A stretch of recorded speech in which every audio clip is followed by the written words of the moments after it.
Hari ni adik-kakak, hari Khamis tanggal 19. Hari ni tengok anak bulat untuk menentukan 1 Syawal tahun 1447 Hijriah adik-kakak. Jadi setelah mana kita pun sudah maklum, telah tahu belakang dah, katanya pihak Syekhul Islam ataupun Cuk Laraj Menteri telah istihar, telah beri pengumuman. Katanya hari ni hari Khamis tanggal 19 Minakum 2569 nak tengok anak bulan untuk nak menentukan 1 Syawal ataupun hari raya Aidilfitri. Kalau sekiranya dekat petening ada orang nampak anak bulan, maksud katanya kita raya pada hari Jumaat tanggal 20 Minakum. Kalau tak nampak, kita raya hari Sabtu. Tu dia adik-kakak dia dah. Walau bagaimana pun adik-kakak, ada juga dari beberapa negara. Macam Arab Saudi, UAE, Bahrain, Qatar, Kuwait, Turki, Australia. Hak mereka ni telah tengok anak bulan yak di kemarin hari lagi dah adik-kakak dia. Tengok bila? Tengok petai Rabu. Tengok petai Rabu kemarin lagi dah anak bulan. Maka tak nampak anak bulan.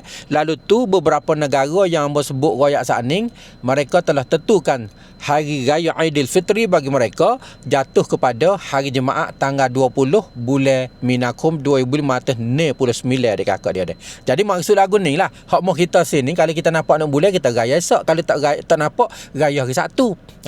Manakala negara saat ni Saudi ke apa ni, dia tak nampak kemarin. Hari ni tak raya. Lepas tu dia raya hari Jumaat pada besok hari adik-kakak dia.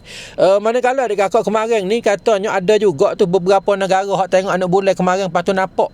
Macam Afghanistan ke. Afghanistan ni mereka nampak. Lepas tu Afghanistan ni kata raya pada hari ni lah. Hari Khamis tanggal 19 bulan Minakum.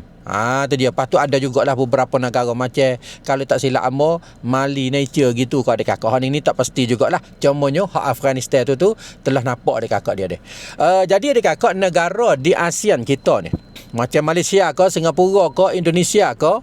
Indonesia ni memanglah tempat mereka ni banyak pegangi. Ada setengah tu raya di hari Rabu. Ada setengah tu raya hari Khamis. Lepas tu hak megang besar-besarnya ni kakak, kalau kira mengikut pemerintah dia ni, hak kerajaan tu, dia tengok anak bulan hari ni juga. Di negara Indonesia. Kalau hak pemerintah dia nampak hari ni, raya esok. Kalau tak nampak, raya Sabtu. Tu dia. Lepas tu ada lagi 2 kumpulan di negara Indonesia. Ada kumpulan NU ataupun Nahdlatul Ulama. Hak ni tengok anak bulan petani juga. Manakala selagi Muhammadiyah di Indonesia, hak ni mereka telah tetap dah beraya besok hari Jumaat di kakak dia dah. Pada tu negara ASEAN kita macam Kemboja ke, hak ni tengok nak boleh hari ni berlaku lah. Nanti tengoklah kata negara masing-masing seperti yang sebut royak itu saat ni, nampak ke tidak. Kalau nampak, raya sekali pada besok hari adik kakak dia dah.